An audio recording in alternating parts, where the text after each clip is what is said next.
I have a Miele 6382 induction hob cooktop.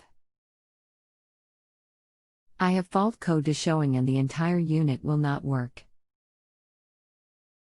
The unit has power, the controls appear to be working correctly, but the hot plates will not energize/warm up. What does it mean? And how do I repair/reset it? Many thanks. Thanks for counting on us to help with your appliance problem.